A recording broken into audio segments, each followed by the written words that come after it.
Boa noite, mãe. Já tem pessoas entrando. Boa noite, Milena. Boa noite, Milena.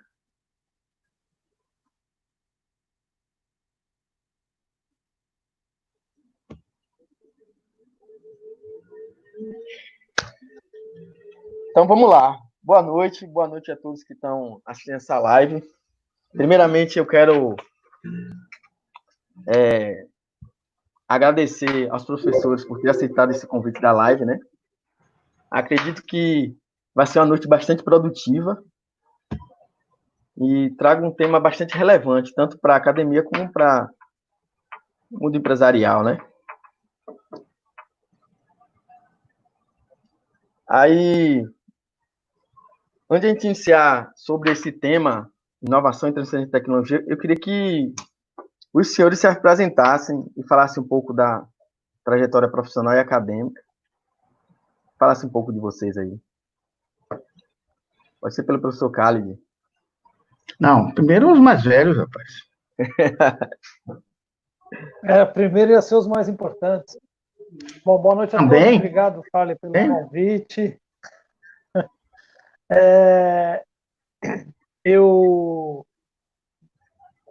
Eu, na verdade, assim, sou professor da UESC no curso de Engenharia de Produção e no mestrado de Economia Regional e no Profinit, né, no mestrado de Profissional de Inovação.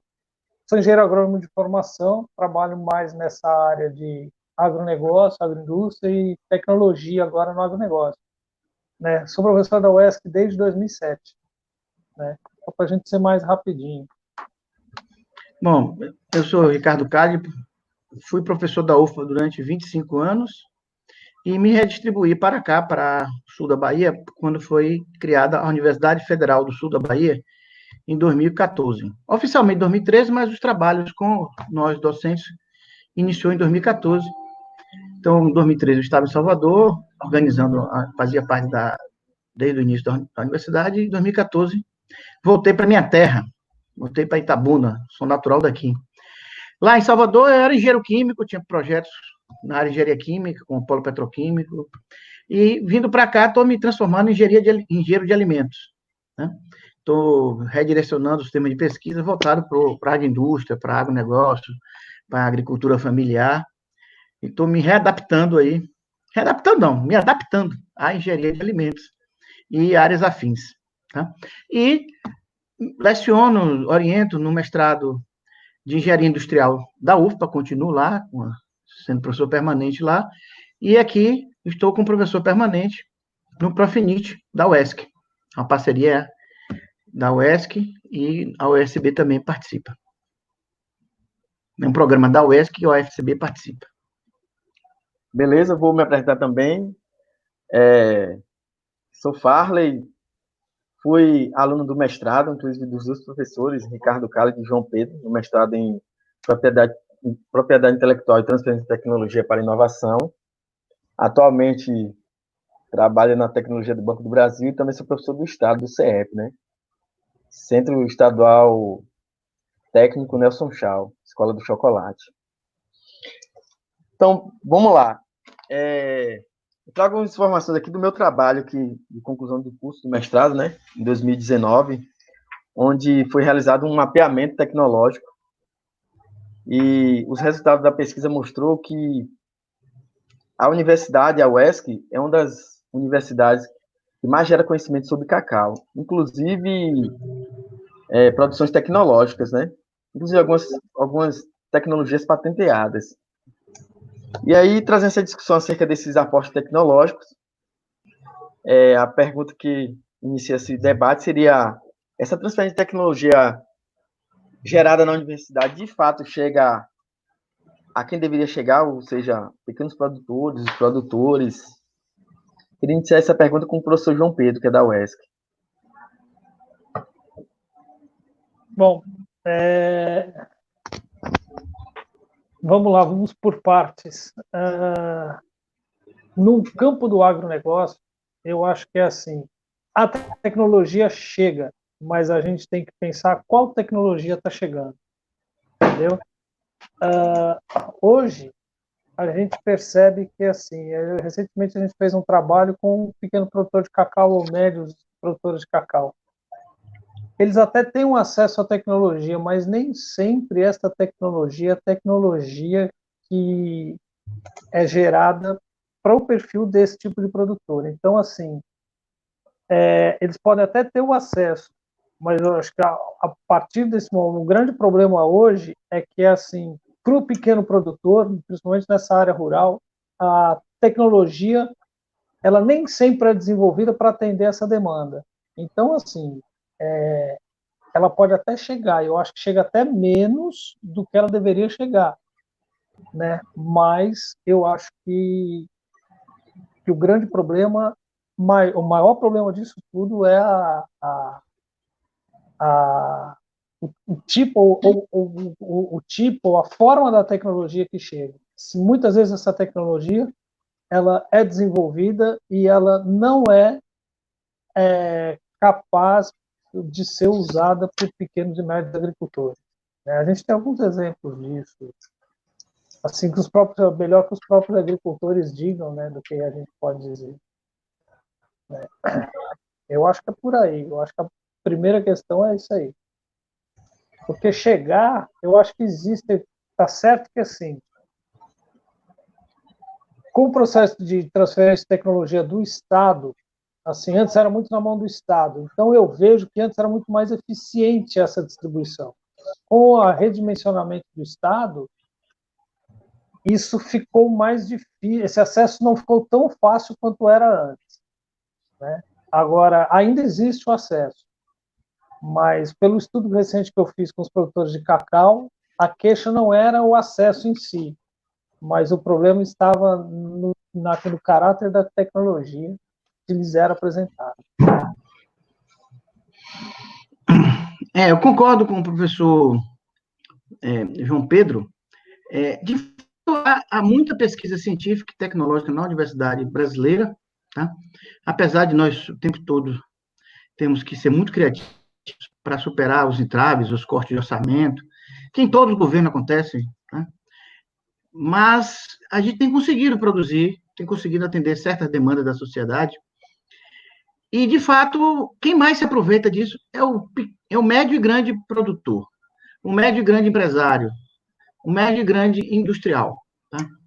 Ainda me parece, concordando com o professor João Pedro, que essa tecnologia ela não está sendo assimilada pelo pequeno produtor, pelo pequeno empresário. Isso vale para o meio agrícola, mas também vale para os demais segmentos da sociedade industrial, comércio, etc.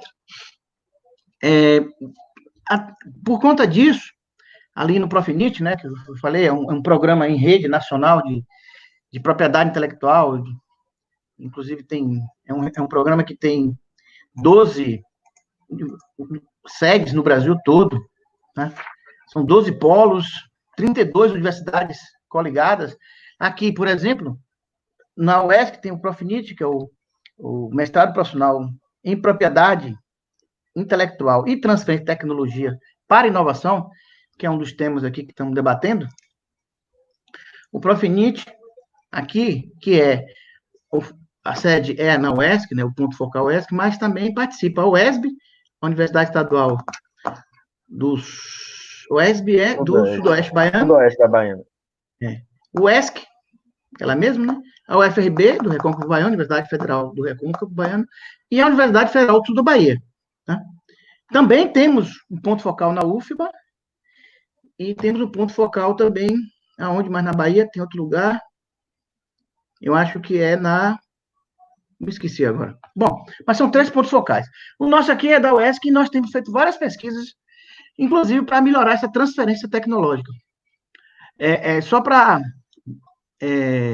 dar um pouco de exemplos no que nós estamos discutindo aqui, 2 pesquisas que nós orientamos, uma que foi o aluno de mestrado de Elaine, tá? A Elaine foi essa aluna Elaine, ela era da UFBA, era porque defendeu o mestrado. Elaine Santa Bárbara Lopes, ela estudou justamente como está as associações e as cooperativas aqui na nossa região. E constatou-se, de fato, que, com raras e honrosas exceções, há uma desorganização muito grande, há uma falta de processos bem estruturados, tanto comerciais quanto de administração, tá? Ou seja, o negócio não é bem montado, o negócio, do ponto de vista não de gerar lucro, mas o negócio de gerar renda para os associados. A sua maioria são agricultores familiares, são assentados, são pequenos agricultores. Tá? A outra pesquisa, feita pelo David Souza Santos, ele mostrou que a economia solidária na região, que é forte, que tem muito apoio governamental, mas é uma economia ainda com baixo valor agregado. Tá? Ou seja, a tecnologia não chegou a esses empreendimentos. De 147 empreendimentos aqui na região da economia solidária, nenhum estava apto para receber, por exemplo, tecnologias ligadas à tecnologia da informação, a computadores, a celulares, a GPS, nenhum tem preparo para receber essa tecnologia. Tá?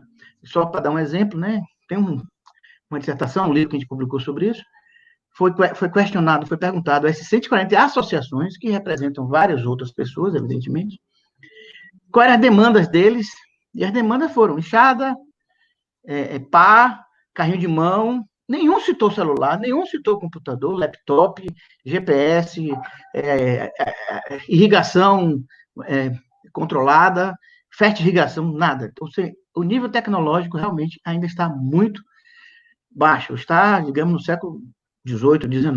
Né? Então, há que se ter um cuidado, porque também não adianta a gente ir para uma tecnologia atual para pessoas que não estão com capacidade de absorvê-las. Não é que elas não tenham capacidade, tem, mas tem que preparar essas pessoas. Né? Também, você chega lá com a tecnologia que vai exigir dele um nível de conhecimento que eles não têm, não vão saber usar. Né? Então, há que se ter cuidado também de fazer desenvolver uma ciência, uma tecnologia adequada e que eles parem. Então, concomitantemente a esse desenvolvimento, tem que haver uma preparação dessas pessoas. Aí a gente entra ali naquela discussão sobre a capacidade de absorção, né, João Pedro, da tecnologia. Que assim, em muitos casos, principalmente nós, dos Centros de Desenvolvimento Tecnológico, as universidades, os ICTs, enfim, a gente acaba promovendo estudos e fazendo algum desenvolvimento tecnológico, na verdade, como diria o Garrincha, sem combinar com os russos, né? Que assim, hoje que eu vejo que o professor Khalid, por exemplo, está fazendo um trabalho voltado especificamente para uma comunidade, né? Que ele, uma conversa que eu tive com ele outro dia, ele estava explicando que é a questão do destilador de uma comunidade, tal, que eles desenvolveram um destilador para que eles pudessem fazer a destilação para trabalhar com óleos essenciais, enfim. Ou seja, eles estavam partindo de uma demanda específica dessa comunidade para desenvolver uma tecnologia que atenda especificamente a eles. E, no geral, o que acontece? Acontece que os pequenos produtores ou os sistemas de produção menos organizados do ponto de vista organizacional, ou seja, menos organizados do ponto de vista assim, da forma assim, de organização das entidades de produção, eles não têm uma federação deles, eles não têm uma união de todos os pequenos produtores, enfim. O que acontece? O acesso deles aos centros de desenvolvimento tecnológico é deficitário, é dificultado. Então, eles não têm como mostrar as reais necessidades tecnológicas dele. Então, o que acontece? A própria universidade ela acaba trazendo problemas, né, de desenvolvimento de tecnologia que na verdade, não atende diretamente às necessidades da universidade, diretas daquele público-alvo. Então, assim, é difícil a gente pensar numa resposta única. Só um problema de absorção, de capacidade de absorção. Às vezes, a capacidade de absorção está relacionada ao próprio fato de que você não consegue, não tem a necessidade daquela tecnologia direta. Então, você não consegue absorver. E absorver tecnologia significa compreender, entender a necessidade, utilizar essa tecnologia, incorporar ela nas suas atividades diárias e ajudar a desenvolvimento dessa tecnologia para adaptação às suas necessidades específicas de trabalho.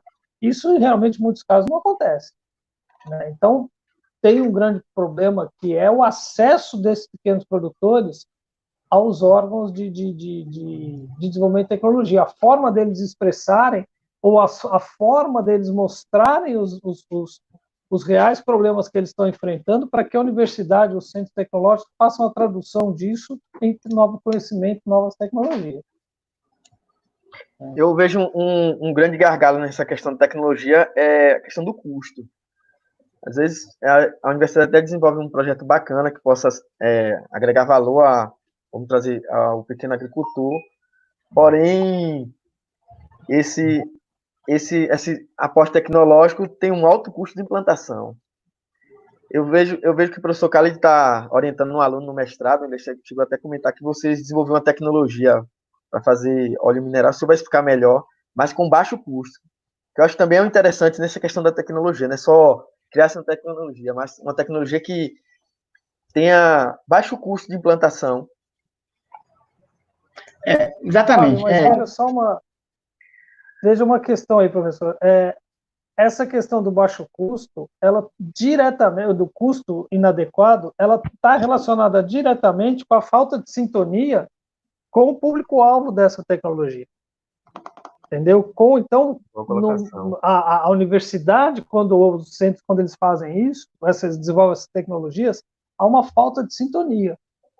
Tá? Então, assim, isso que o professor Carlos está trabalhando hoje mostra exatamente uma iniciativa de aumentar essa sintonia com essa classe de produtores que têm menos acesso a essas fontes. Então, esse realmente é o verdadeiro papel da universidade, do Centro de Tecnologia. É fazer a leitura lá e trazer para cá, né? E depois devolver uma tecnologia aplicada, que eu acho que é essa linha do trabalho do professor Khalid. Exatamente. Nós estamos desenvolvendo, orientando uma dissertação de mestrado, uma pesquisa, do Vinícius Gomes, do Profenit, né, da UESC, né? Está nessa equipe de orientação. Eu, a professora Catiane Santana Gomes Estival e o professor Teodoro Pires. Né? Então, a partir justamente do que João Pedro falou, da gente perceber a demanda que essa comunidade tinha, é um assentamento agrícola no município de Arataca, um assentamento Terra Vista. A gente já tem um contato com ele há alguns anos, e aí desse contato foram nos perguntados se a gente poderia auxiliar eles na obtenção de óleos essenciais. Aí nós fizemos uma rápida pesquisa e vimos que sim, poderíamos.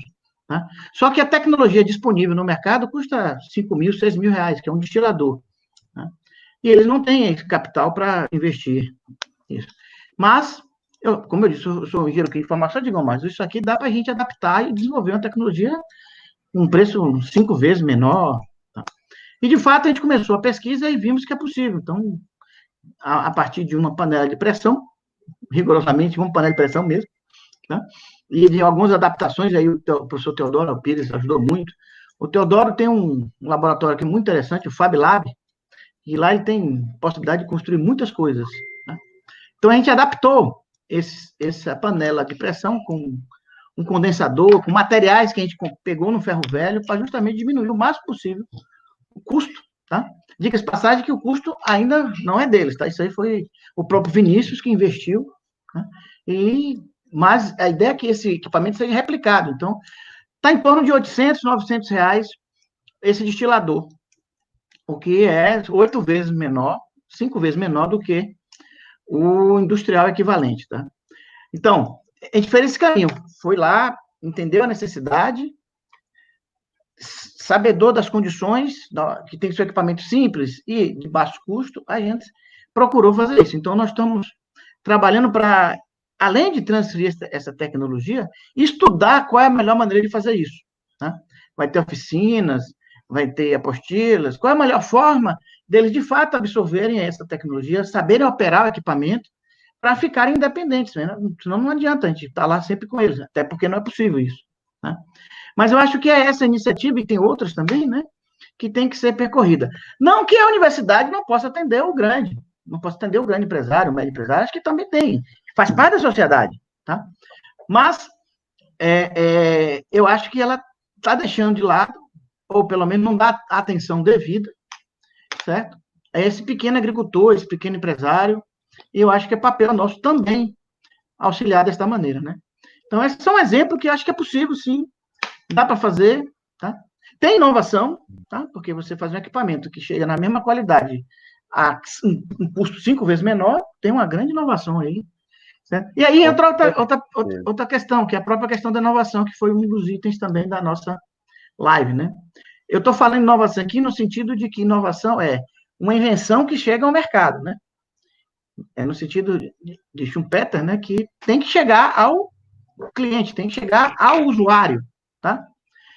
Então, não é que a universidade não possa inovar, ela inova. Por exemplo, o Profinit é uma inovação educacional muito bem-vinda, tá? O Brasil precisa disso, tá? Mas as pesquisas que são feitas na universidade, elas, de fato, nem todas, ou diria até a maioria, não são inovações, são invenções, né? Para se tornar uma inovação, tem que ter essa parcela de transferência para a sociedade, para uma empresa, para uma ONG, para um assentamento, para uma associação, uma cooperativa, não importa, tá? Então, quem inova de fato é quem coloca o produto no mercado. No caso aí, a UESC, que puxou, junto com outras universidades, o Profinit, foi inovadora, mas no mercado chamado ensino superior, tá? Nem todas as pesquisas são nessa área, a maioria não são na área de ensino superior, estudando o ensino superior, né? Então, de fato, a universidade, para exercer o papel que ela tem por direito e por dever, e ela dá o retorno à sociedade, ela tem que transferir todo esse conhecimento que ela gera para a sociedade, né? Uma pergunta para João Pedro. Ô, João Pedro, você acha que a extensão rural seria uma alternativa para esse processo de transferência de tecnologia? Não é só uma alternativa, é um caminho que não deve deixar de ser seguido, entendeu? Assim, a função da extensão rural, extensão rural universitária que você falou, desculpa. Extensão rural, mas a extensão universitária rural em si, né? Seria também... porque assim, a extensão universitária, ela é feita exclusivamente pela universidade, né? A extensão rural, ela pode ser feita por outros agentes, né? Historicamente, assim, enquanto você tinha um Estado forte, inclusive na extensão rural, no princípio, assim, estou falando agora em termos de agricultura, né? Quando você tinha a Emater muito forte, os estados tinham institutos de extensão rural muito fortes nessa área da agricultura. Por exemplo, o estado de São Paulo, da onde eu venho, tem uma instituição que ficou muito forte e hoje não é tão forte assim, dado a coisa do Estado, né, a redimensionamento do Estado, se chamava CAT, Coordenadoria de Assistência Técnica Integral. O papel exclusivo era fazer extensão rural, era transferir a tecnologia gerada nos institutos de pesquisa e nas universidades para o produtor rural. E o grande diferencial que a instituição tinha, ela era uma via de mão dupla, entendeu? Assim, ela também ouvia as demandas e os técnicos dessas instituições, eles tinham um trânsito muito forte com as instituições de geração de tecnologia. Então, o que acontecia? Havia uma proximidade maior entre o que era gerado e a necessidade do produtor, né? E isso foi se perdendo ao longo do tempo, né? Mas assim, não se deixou de ter a extensão rural como o braço mais forte de transferência de tecnologia no mundo rural. Ainda mais pelo acesso à informação, mesmo hoje mais democratizado e mais em outras vias, antes você não tinha esse acesso que você. Então, o único acesso era juntar todo mundo, né? E dar uma capacitação, mostra um produto novo, um dia de campo, tal, tudo isso são processos de transferência de tecnologia. Né? Hoje a gente já tem algumas outras formas, também a depender do perfil do produtor. Se eu pensar em pequeno produtor, agricultura familiar, é muito difícil que eu não tenha, além da forma presencial, de eu fazer esse tipo de transferência. Mas o que a gente está fazendo aqui hoje também é uma forma, poderia ser usado para formas de transferência de tecnologia. Entendeu? Assim, é uma transferência de conhecimento. mas para determinado nível de produtor não vai dar certo. Então, ainda assim, a extensão rural dos moldes tradicionais, ela é eu acho, o grande braço que a gente tem, o mais importante que a gente tem. As empresas privadas hoje também fazem, sempre fizeram, né, mas assim, hoje também assumiram um papel importante na transferência de tecnologia, na extensão rural. Só que a extensão rural delas é muitas vezes focada em um determinado nicho de mercado que é consumidor do produto dela. Então, ela desenvolve um nicho de mercado, ela atua num nicho de mercado para absorver o produto dela. Claro, senão ela não ia, o papel do Estado já é genérico. E o que tem acontecido muito hoje também é, vamos dizer assim, o terceiro setor entrando na extensão rural. A gente tem muitas cooperativas, por exemplo, o Estado da Bahia, quando ele fez a reestruturação também, né, com a IBDA, etc., ele passou a contratar cooperativas de profissionais para fazer o papel de extensão rural no lugar do Estado.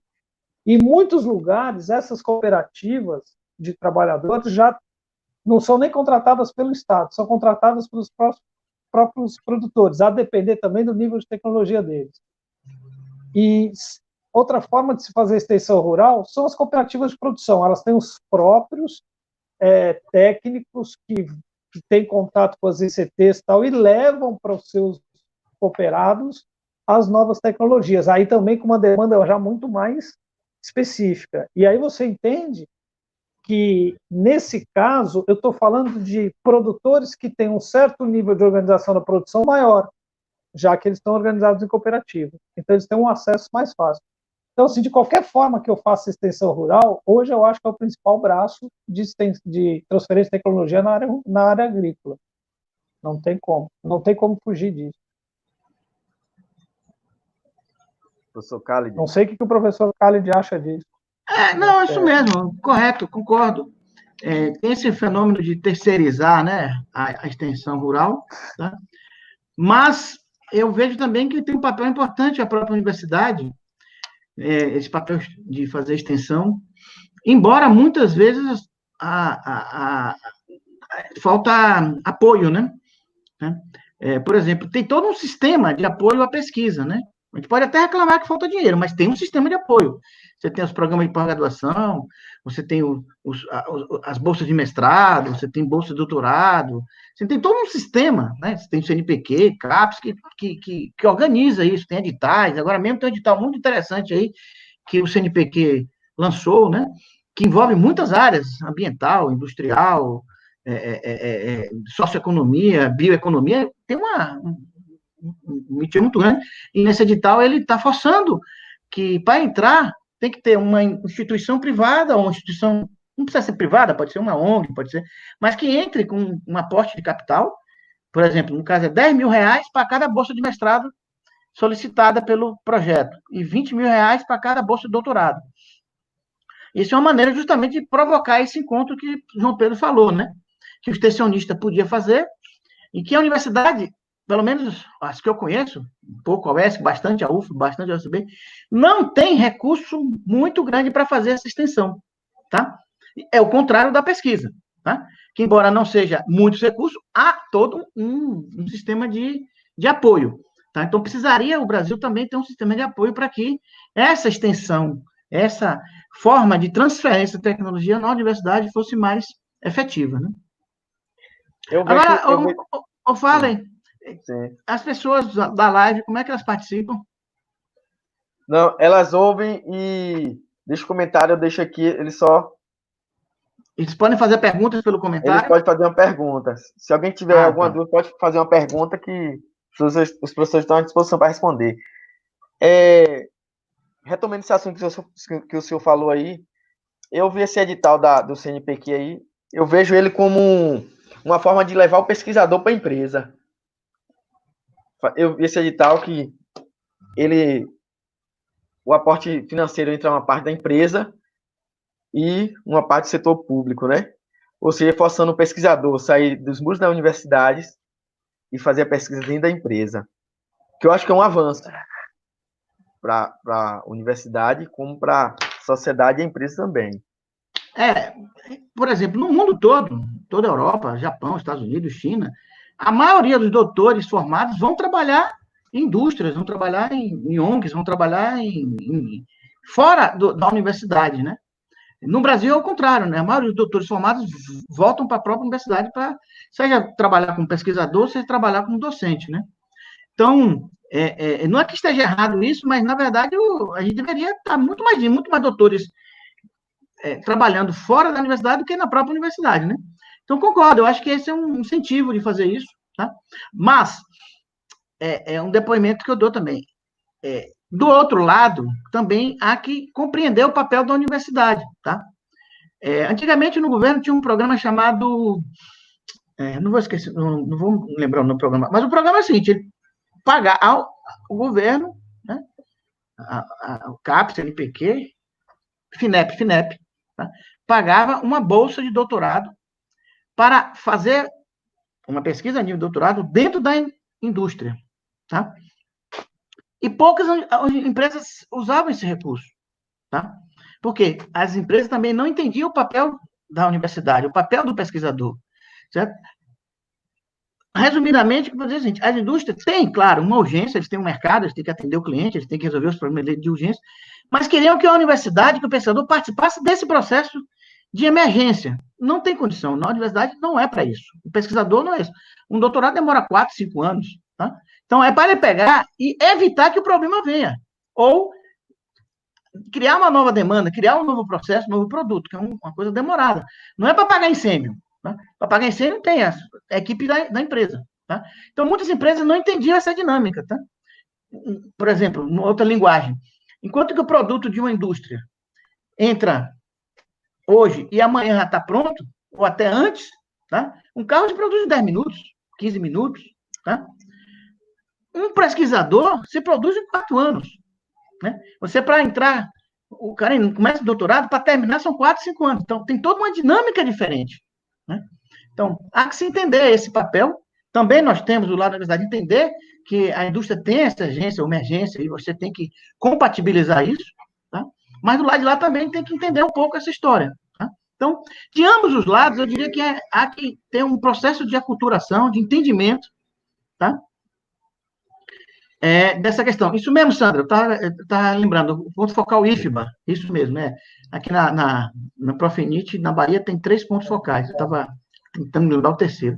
Bom, tem a UFOB também, não é? É a UFOB também, lá, Barreiras, lá de Barreiras. Barreiras também é um ponto focal? Tem um ponto focal. UFOB, o FRB, Univasf. Não são universidades, é ponto focal do Profinit. Ponto focal da Profinit. Isso mesmo. Ponto focal do Profinit. Tá, tudo bem. Então, bom, mas isso essa, eu acredito, eu concordo com você, Carlos, é uma maneira, falei, de tentar aproximar, certo? E que a pesquisa seja vinculada, seja um tema de interesse de algum setor da sociedade, né? Isso não impede, e algumas pessoas criticam esse tipo de edital, então a universidade só vai atender o mercado? Não, ela vai atender a sociedade, tá? Mas isso não impede também que nós, professores, temos as nossas pesquisas, tá? Temos os nossos pesquisadores e o governo continua, tá?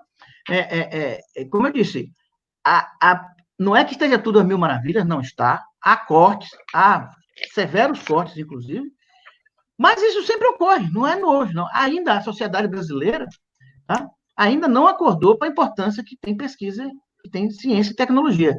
O PIB investido no Brasil é menos de 2% em pesquisa. Tá? O PIB investido em outras nações é muito mais do que isso. Tá? Então, a sociedade tem que conscientizar que ciência e tecnologia é você preparar o caminho do amanhã. Né? Então, há um caminho grande a ser percorrido. Eu acho que esse edital ajuda, mas não vai ser a solução, não é o que vai resolver o problema, mas ajuda. Fala alguma coisa, João? Eu acho que tem nessa discussão assim de trabalhar com a indústria, não trabalhar com a indústria, é bom para a universidade, é bom para a sociedade, é bom para a indústria. Tá? A gente pode ver alguns lugares assim. USP, né? A USP em São Paulo, por exemplo, há pouco tempo atrás estava fazendo uma parceria com a IBM de botar as lâmpadas inteligentes no campus de São Paulo por um tempo experimental.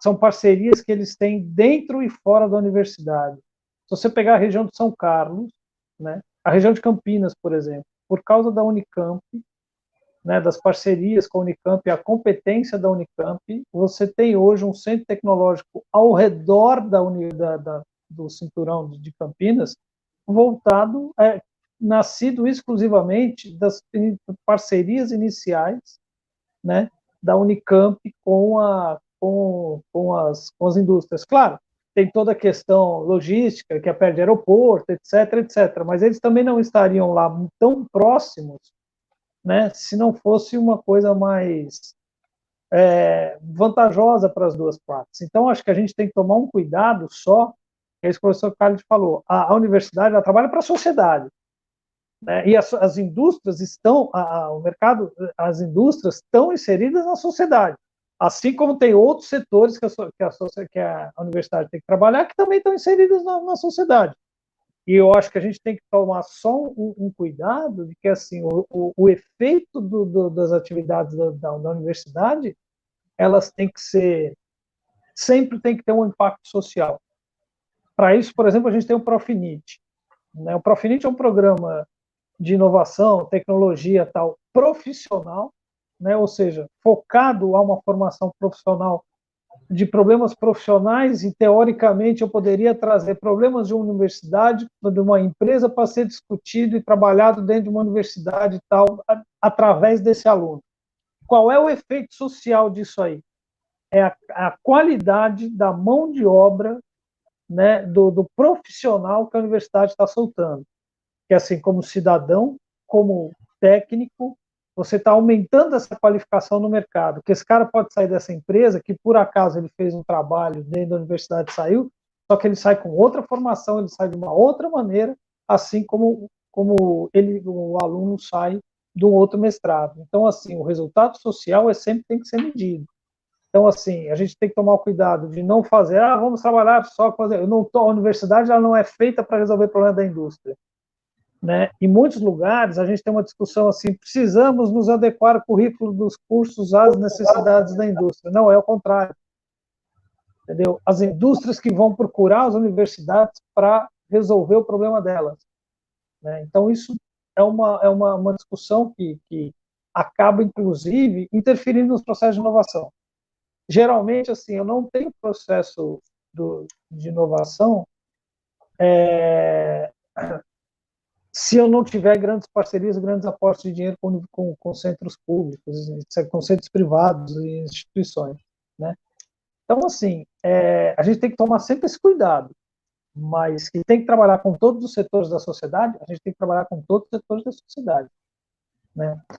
Tem uma colega sua, acho que é sua colega, cara, a Gabriela, está perguntando sobre o papel do doutor, Catarina. se ele trabalha só em universidade ou só em... A Catarina, só universidade ou só em instituto. Eu acho que está bem dentro do que a gente está discutindo, né? Que, assim, não é só, não. No papel do doutor, não é só. Ele pode trabalhar em qualquer lugar desses, né? Assim, só trabalhar em universidade e instituto, eu acho que o Brasil perde com o doutor, porque o doutor não é aquele que faz pesquisa acadêmica. O doutor é aquele que está apto para tocar projetos de pesquisa sozinho, para desenvolver conhecimento sozinho. Então, as grandes instituições, elas também precisam de doutores. E, claro, vai ser no seu centro de pesquisa, porque o doutor ele é feito para fazer pesquisa. Né? Então, assim, ele tem o aval de conduzir projetos de geração de conhecimento sozinhos. Assim, de conhecimento de nível. Né? Ninguém mais do que o doutor é qualificado para desenvolver esse processo de conhecimento. Então, as indústrias também precisam disso. Isso é muito pouco visto pelas indústrias. Isso não é uma culpa das universidades que formam doutores para elas mesmas consumirem. É porque o mercado não consome os doutores porque tem esse paradigma. Agora, você vai nas outras partes do mundo, não é assim. Né? Você vai nas grandes empresas, transnacionais, é cheio de doutor. Entendeu? Por quê? Porque eles precisam de profissionais mais aptos a isso, né? É um profissional diferente, é um profissional com uma qualificação, não é porque ele é doutor, porque ele passou 4, 5 anos desenvolvendo metodologias de pesquisa, ou seja, de encarar um problema, ver a forma como ele resolve esse problema, como ele cria um novo conhecimento para a resolução desse problema. Né? Esse é ele se prepara no mestrado e no doutorado ele tem, entre aspas, o aval para continuar isso. Só que a indústria não tem como é que fala? Essa cultura de absorver esse tipo de profissional, que é caro, que eu não sei, mas assim, os doutores precisam estar em todos os lugares da sociedade, né? Não só nas universidades. Verdade.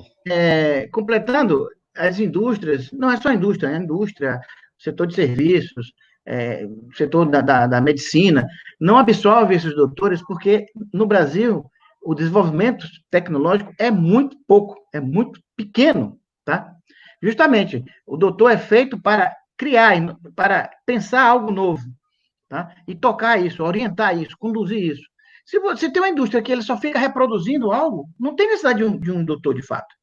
Tá? Se você tem um serviço médico que não quer inovar, que não quer estar à frente do mercado, que não quer trazer novidade no mercado, também não tem necessidade. Então, de fato, concordando com o professor João Pedro, a sociedade brasileira, a área do comércio, a área da indústria, a agricultura, usa muito pouco doutores porque inova pouco. Tá? Porque não acredita que a inovação não é apenas uma questão de estar à frente do mercado e ter mais oportunidades. É para sobreviver. Tá? Quem não inova não vai conseguir sobreviver. Agora nós estamos passando por todo um processo devido ao coronavírus, mas logo, logo vai acabar isso. A ciência vai dar um jeito nisso. Né? Não sei se daqui a 6 meses, um ano, mas a ciência vai resolver esse problema. E nós vamos voltar a uma sociedade onde as trocas de mercadorias, de produtos e serviços é muito grande. Ou seja, nós estamos competindo não é com o meu vizinho, mas é com a pessoa que está na China, no Luxemburgo, no Japão, nos Estados Unidos. Então, se a sociedade brasileira não inovar, ela não vai sobreviver, ela vai apenas se manter no nível ou estado atual que nós estamos, uma desigualdade social grande, um nível tecnológico baixo, uma condição de qualidade de vida que não é a mais adequada. Eu estou falando para a grande maior parte da população brasileira. Claro que alguns são, né? Alguns já disse aí no passado, o Brasil é um Belíndia. Metade está na Bélgica, metade está na Índia. A Índia já melhorou, tá? Então, esse palavra já não é mais adequado. Seria um Bangladesh, metade Bélgica, metade Bangladesh. Tá? Então, então, se a sociedade não quer inovar, se as indústrias não querem, se o comércio não quer, se a agricultura não quer, realmente o doutor não tem necessidade. E aí ele se forma e vai para onde? Vai para onde tem condição não de mercado. E muitas vezes é na universidade ainda. Então, tem precisão de doutor, certo? Sempre precisa renovar e aumentar a quantidade, mas no mundo todo, a maior parte dos doutores vai trabalhar fora da universidade. Eu acho que é o lugar deles também. Tá? Também acredito nisso. E depois dessa pandemia, acredito que muitas empresas vão ter que se reorganizar, se modelar, vão pensar assim fora da caixa, né? Um exemplo disso é o home office, que aqui no Brasil, a maioria das empresas tem uma maior resistência a esse tipo de trabalho, né? Desse teletrabalho. Eu acredito que com essa pandemia serviu de experiência para testar alguns modelos de negócio, que eu acredito que vai mudar muito depois dessa pandemia. Sim. O professor Jailson fez um comentário aí. Concordo com o professor Você viu que Jailson Teles. Isso o que o professor falou é uma verdade, quer dizer, mas não é do jeito que está a colocação, parece que nas universidades não tem que ter doutor, a gente tem que tomar o cuidado de que só doutor forma doutor. Então, assim, é também fora do mundo das universidades, quer dizer, os doutores não podem ficar só nas universidades, entendeu? O doutor tem que sair das universidades, concordo, e esse é o papel de toda a sociedade desenvolvida. Agora, vocês viram que a XP vai acabar com o escritório dela, todos os escritórios virtuais, com os escritórios físicos? Eu vi essa notícia hoje, que não vai ter mais sala da XP, por exemplo. Vai ser tudo home office. A tendência é essa, a tendência é cada vez mais o teletrabalho, até porque é mais eficiente, usa menos carro, menos poluição, etc. É uma colocação aí do Diego Ramírez. Vocês acham que a universidade erra ao titular tantos mestres doutores, uma vez que a taxa de emprego beira os 30%, ou seja, aparentemente não há absorção no mercado? Realmente é um paradoxo isso, né? Agora, observe o seguinte, se a sociedade dizer que a universidade só tem que olhar o mercado, ela está olhando o passado, tá? E o mercado tem uma dinâmica muito rápida. Então, agora mesmo tem uma crise econômica violenta. Por essa crise, tem que fechar, não é só os programas de pós-graduação, os programas de graduação, né? Então, a sociedade tem que dizer o seguinte, a universidade tem que olhar o futuro. O que é que nós queremos para o país? Se nós queremos um país que vá reproduzir tecnologia, que vá só exportar commodity, não precisa de universidade, só precisa de escola técnica, tá? Agora, se a gente quer um país que pegue as commodities, que não estou dizendo que não tem que produzir, mas que dê valor agregado a elas, que venha com agroindústria, que venha com processos inovadores, que extraia, por exemplo, do cacau um flavonoide, um princípio ativo que vai multiplicar por 1000 o valor da amêndoa, você vai precisar de universidade, de pesquisa, de doutores, tá? Não só da universidade, mas dela e fora dela. Mas a única instituição que existe que forma doutores é a universidade. Claro que tem algumas exceções, por exemplo, honrosas. A Fiocruz é um instituto de pesquisa, produz várias vacinas, etc., pesquisa, e tem seus programas de pós-graduação. Mas a Fiocruz é um instituto de pesquisa que tem um programa de pós-graduação, válido, correto. Mas o produto principal dela são as pesquisas, são os novos procedimentos, novos remédios. A universidade tem um papel, digamos, o contrário. Ela tem como principal foco formar pessoas. E para formar pessoas bem, tem que ter pesquisa. Tá? Então o grosso dos doutores formados no mundo todo são de universidades. Tá? Agora, para que país? Para o país do presente ou do futuro? Se for do presente, não precisa de doutor, de fato. Se for para o futuro, se esse futuro é um país que vai estar competindo em pé de igualdade com os grandes players do mundo, precisamos de doutores. E a sociedade tem que absorver esses doutores, porque é eles que vão inovar. Verdade. Eu acho que, assim, essa pergunta do Diego, ela é bem, assim, como diz o professor Cadê, é um paradigma, mas eu acho que reforça a necessidade de se formar mestre e doutor. Se você for pensar individualmente, eu, sendo mestre ou doutor, mercado de trabalho mais restritivo, maior. Então, eu tenho que formar mestre e doutor. Porque para formar mestre e doutor significa que eu formei graduado, eu formei bacharel. Então, assim, eu já formei essa pessoa. Né? E a universidade, mais do que isso, ela forma, ela capacita o cidadão mais do que para arrumar um emprego, né? Ela capacita o cidadão para resolver problemas do mundo, do mundo. Então, assim, a visão da universidade ela tem que ser ampla. Então, assim, eu só consigo pensar, eu só consigo pensar no país para frente, como o professor Carlos está falando, se eu começar a trabalhar isso agora. Então, acho que a relação de emprego acho que caiu o link aí, voltou. A relação de emprego com a formação de mestres e doutores não é uma medida muito, né, muito direta, assim, muito representativa. Porque uma coisa independe da outra, eu acho. Né, assim, não se perde, não se gasta dinheiro fazendo mestres e doutores, muito pelo contrário. Né, o retorno que as instituições têm contratando um mestre ou um doutor no lugar de... Elas esperam, né, ter muito mais retorno com uma pessoa titulada. Né, por isso que elas contratam. E contratam por quê? Por aquilo que a gente estava falando, que são pessoas mais preparadas para a resolução de determinados tipos de problemas, construção de determinados tipos de conhecimento. Nessa linha que o professor Khaled falou, a gente tem que lembrar o seguinte: na década de 70, a Coreia era menos, que estava atrás do Brasil em termos de ciência e tecnologia, de desenvolvimento. Né? Hoje, a Coreia é um quarto ou quinto país que mais investe em tecnologia no mundo, né? Ela tem quase 4% do PIB da Coreia, não estou dizendo do nosso PIB, o PIB da Coreia, né? O Brasil é o 36º, né, país que envolve em ciência e tecnologia. Quer dizer, a gente quer ir para onde? Para ficar vendendo soja a vida inteira para chinês fazer ração e vender para a gente gente vender algodão, para chinês fazer calça e vender para a gente de volta. Quer dizer, esse é o país que a gente quer, como diz o professor Cádio, vamos fechar as universidades e fazer só IT. Né, que o Instituto Técnico, qual a diferença das universidades? O técnico, ele executa funções e tarefas, ele não constrói conhecimento. Né, no nível que constrói o bacharel, o graduado. Para isso tem a universidade. Né, a diferença de universidade e instituto técnico. O técnico ensina o como fazer. Né? A universidade vai desenvolver o que fazer, como desenvolver. Então, é por aí. Né? Eu acho que essa pergunta foi bem provocativa, muito boa. Respondendo o Jailson, hein? Jailson Teles falou sobre a aproximação da universidade com o seu entorno.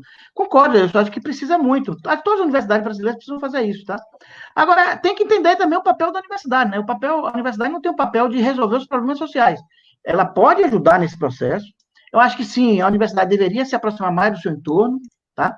Há que ter uma decisão política da universidade, da alta gestão da universidade, de coordenar os esforços, de movimentar, como a gente falou, com extensão para isso, tá? Mas não vai resolver o problema. Eu acho que sim, pode ser usado como laboratório, deveria, né? O seu entorno, isso vale para qualquer universidade, tá? E a questão da Catarina, que falou que a inovação pode ser feita pelo IFBA, pelas universidades. Ó, é o que eu falei, qual é o sentido de inovação? Se o sentido de inovação for invenção, hoje já faz muito. Pode fazer mais? Pode. Está faltando recursos, infraestrutura, etc. Mas se for inovação no sentido de Schumpeter, no sentido schumpeteriano, que quer dizer, inovação é aquilo que é colocado para as pessoas, final, o produto final, o serviço final, a universidade não tem vocação para isso. Temos que ser claro, tá? A universidade não é só brasileira, não. A universidade em nenhum lugar do mundo tem vocação, preparo para chegar na forma final ao mercado, tá? Ao consumidor, à ONG, à indústria, ao comércio, à prefeitura. Ela participa desse processo, ela pode ajudar, mas a vocação dela não é essa, tá? Não é inovar. A vocação é inventar e transferir para algum setor, para algum órgão, para alguma indústria, alguma empresa que vai fazer inovação, tá? Tanto é que sei lá, tem alguns exemplos icônicos, né? Bill Gates, tá? O inventor da Apple também, que me foge o nome agora, eles estavam dentro da universidade e quando viram que não dava, saíram fora. Inventaram, deu certo, a universidade ajudou nesse processo de invenção, mas para colocar no mercado, por quê? O mercado, a sociedade quer uma resposta rápida, que ela precisa de rapidez.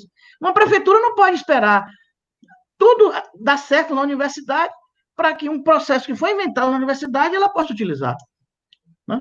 Uma coisa é você inventar uma coisa, um processo, um produto, outra coisa é você utilizar ele. Tem uma série de aspectos operacionais, tá? Que nós, na universidade, não temos condição de resolver. E eu digo mais, não temos nem interesse, tá?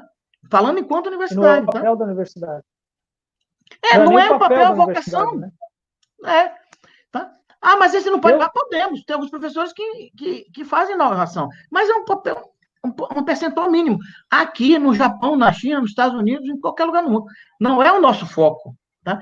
E se esse professor, docente, pesquisador, desenvolver um produto e quiser dar atenção a esse produto e virar negócio, virar ação que vai atender a sociedade, ele vai deixar de ser docente por quê? Porque a demanda que vai exigir, os contatos, as conversas, a nota fiscal que tem que ser emitida, a contabilidade que tem que ser feita, vai consumir ele vai deixar de ser professor, pesquisador. Nada contra.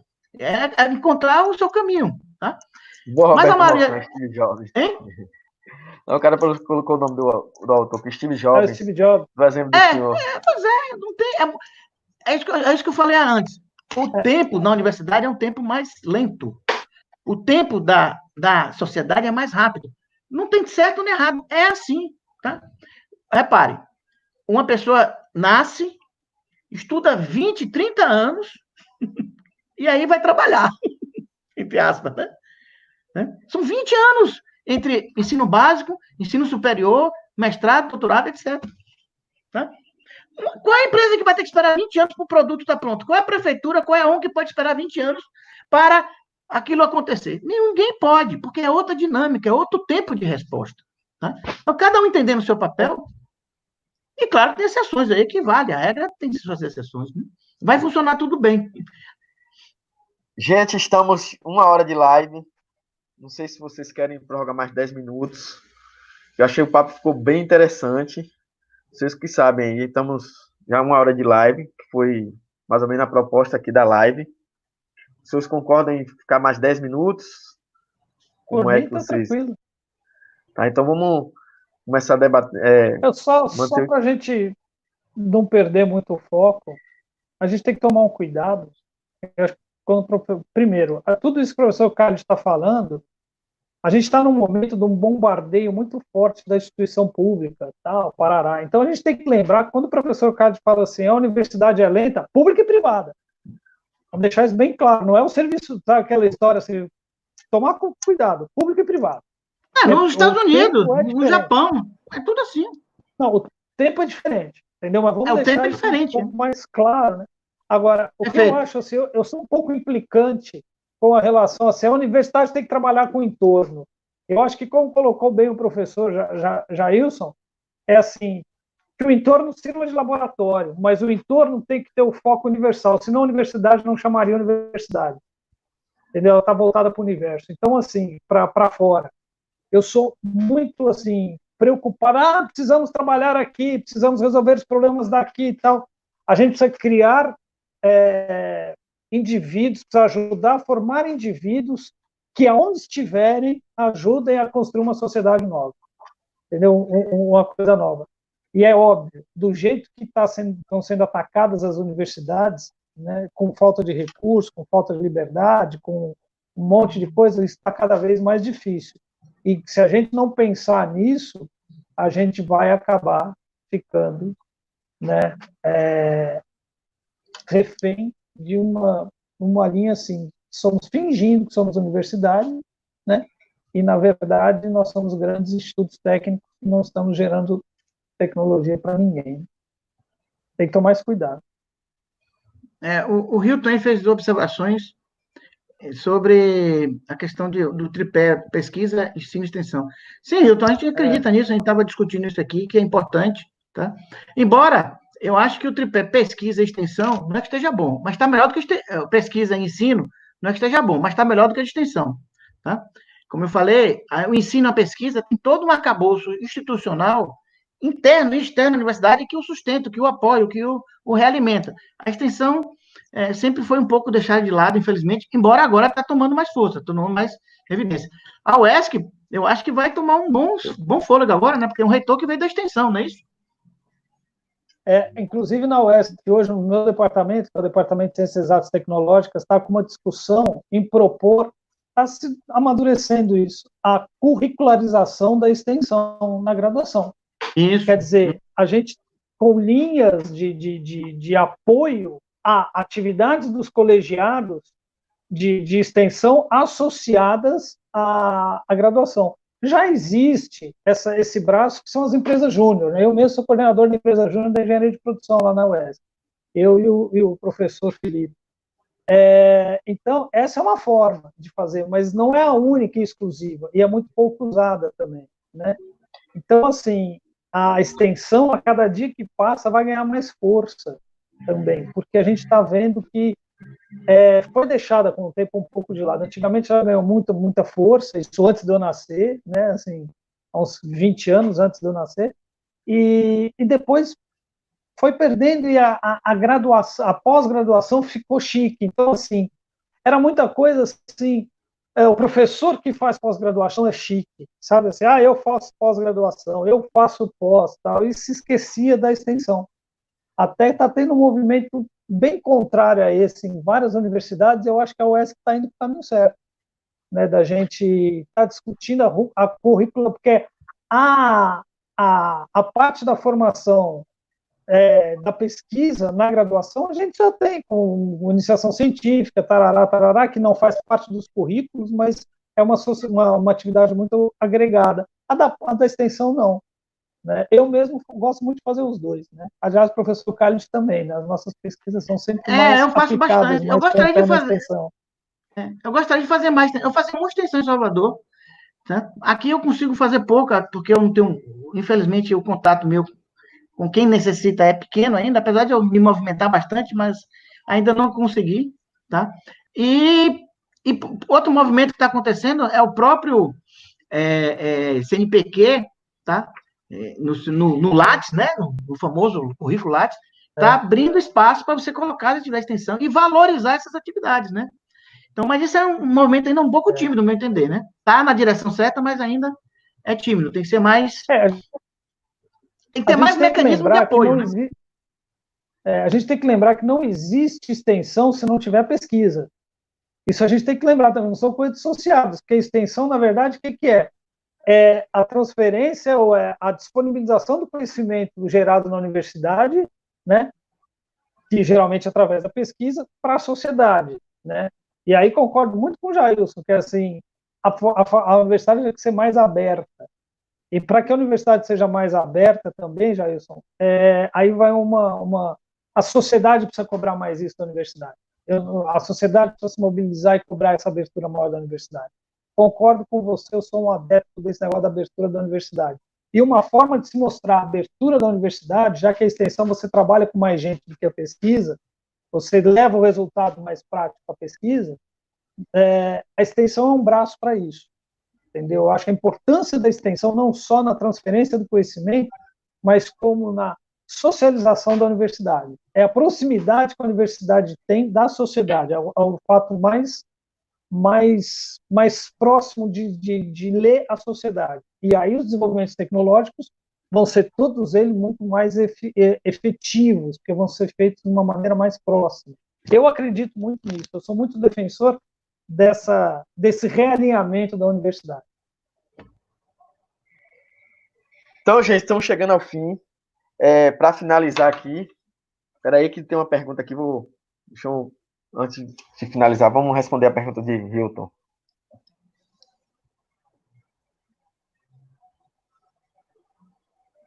Sim, Hilton, eu concordo com você, tá? Apenas que dizer o seguinte, a Universidade Brasileira, ela tem feito o máximo possível que ela pode, né? Claro, podemos sempre melhorar, certo?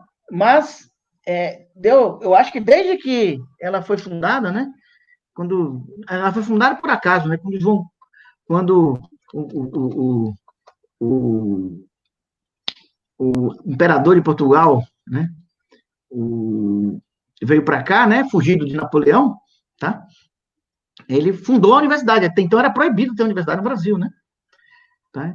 Então, quando foi fundada a Universidade Brasileira, ela foi fundada porque tinha que atender a elite e continua ainda muito elitista, no meu entender. Mas esse processo de abertura da universidade que foi comentado está em curso, mas não está pronto, não está resolvido, temos que abrir mais ainda.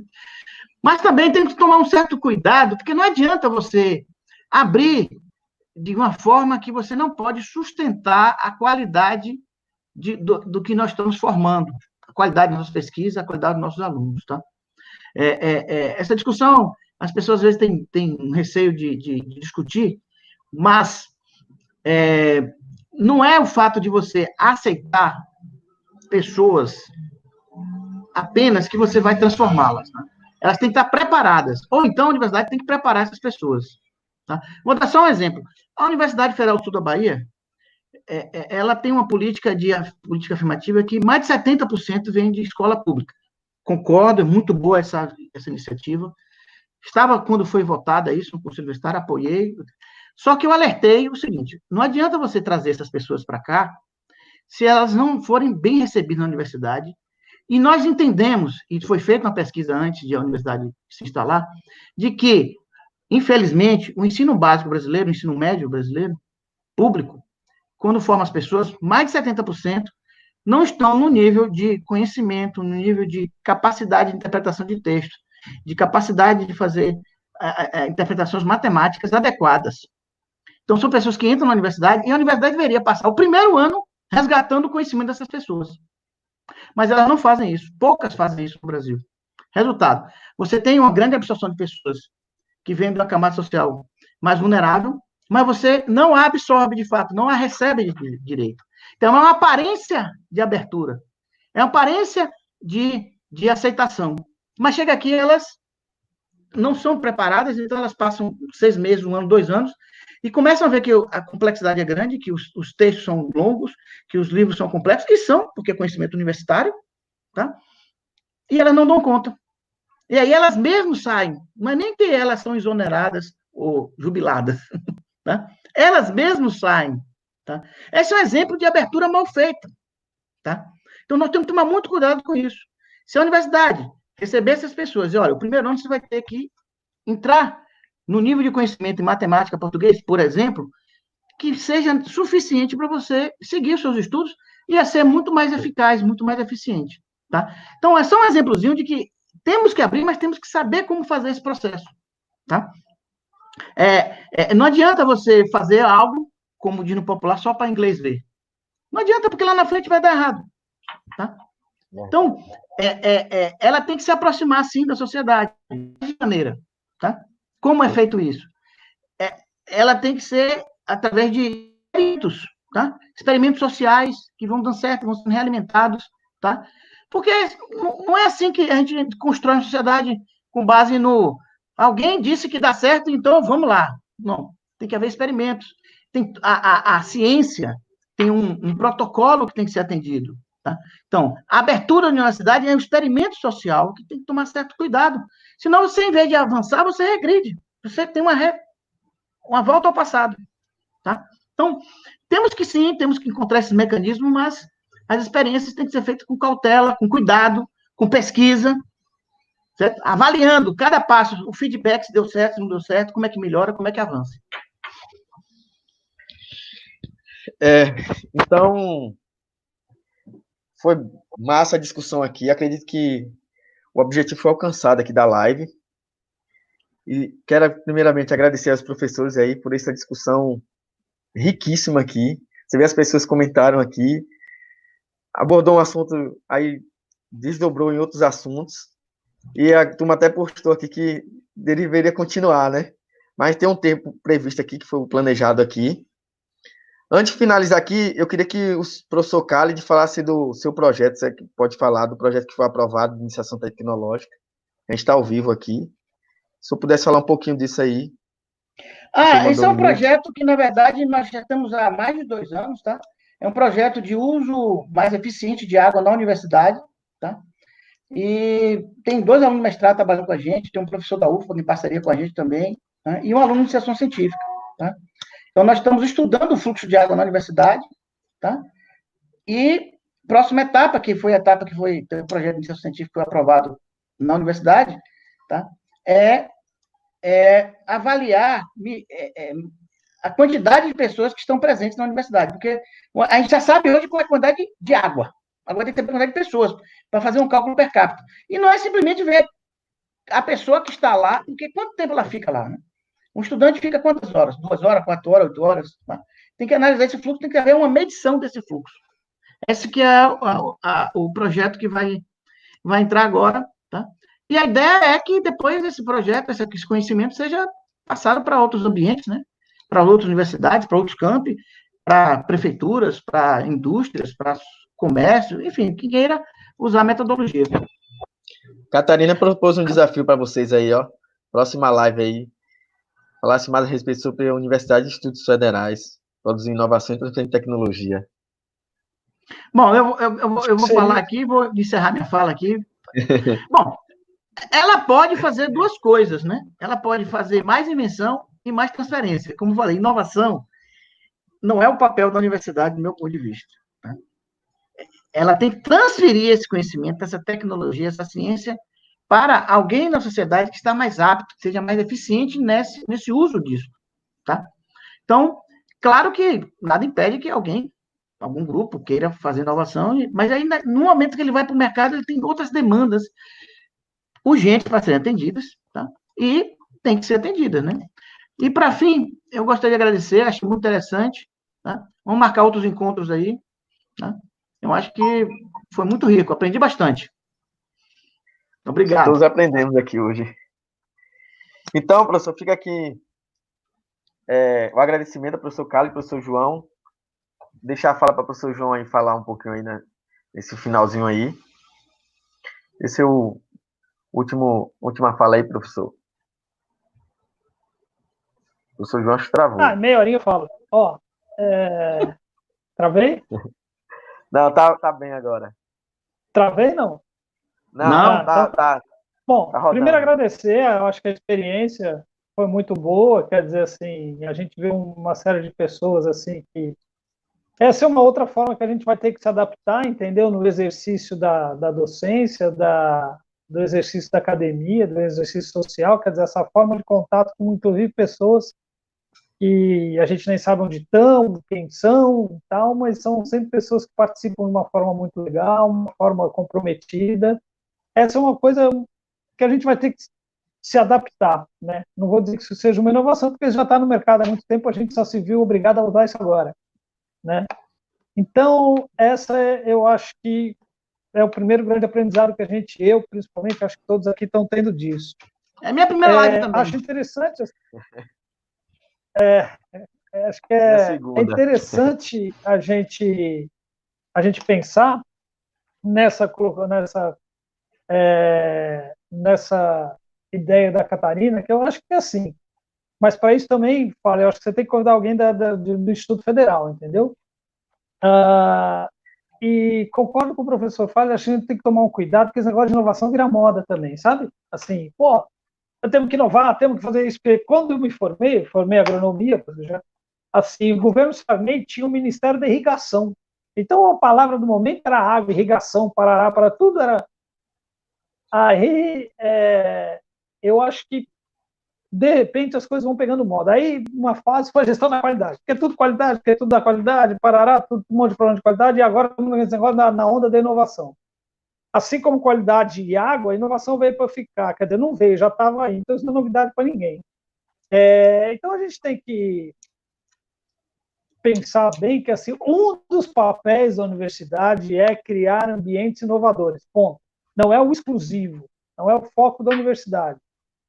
Entendeu? Mas a universidade, sim, tem que estar aberta à promoção da inovação, etc., etc., mas tem várias outras coisas para se fazer, que não necessariamente passam pela inovação. Então, eu acho que é interessante, que é uma coisa que até a sociedade, às vezes nós mesmos da academia, a gente não sabe direito, assim, fica meio perdido, que, assim, qual é o papel da universidade na inovação, como é que a gente cria a inovação, como é que a gente faz a transferência de tecnologia, como é que a gente inova, como é que a gente... Né? Eu acho que esse processo é muito dinâmico também, a gente às vezes se perde pela burocracia do tempo, pelos problemas. Né? Então, eu acho interessante, pode contar aí que a gente fica batendo papo assim, acho que foi uma boa título para esse encontro, bate-papo na quarentena, né, essas coisas assim. Eu acho que é um bate-papo, eu acho que a gente precisa trabalhar mais isso, e assim, vamos ver, eu sou adepto à inovação, é óbvio, é claro, mas assim, eu tenho muito medo que as pessoas se prendam a que a inovação vai resolver todos os seus problemas. Né? E hoje a gente tem vários outros problemas na sociedade que não passam pela inovação. Né? A tolerância, né? Não passa pela inovação. Ninguém vai se inovar agora porque vai ser mais tolerante ao oposto. A empatia, né? Então, assim, a gente tem que trabalhar, a universidade tem que trabalhar isso também, entendeu? Então, a gente tem uma sociedade muito problemática aí pela frente. O papel da universidade não é descolar da sociedade. Então, agradecer de novo esse convite, gostei da participação. Estou esperando aí, se precisar, a gente pode voltar aí, a gente marca um dia para ficar conversando aí. Tá Beleza, certo? quero agradecer Obrigado, aos professores, obrigado a todos que assistiram aqui. Esse vídeo será disponibilizado no canal. Com alguma dúvida, comentário, dá um joinha lá no canal. E encerramos por hoje aqui. Professor, obrigado aí. Um abraço a todos aí. Abraço. Até logo. Legal. Já. Mandar um abraço a você também. Obrigado, também pelo convite. Vamos marcar outras rodadas. Tchau, tchau. Até mais.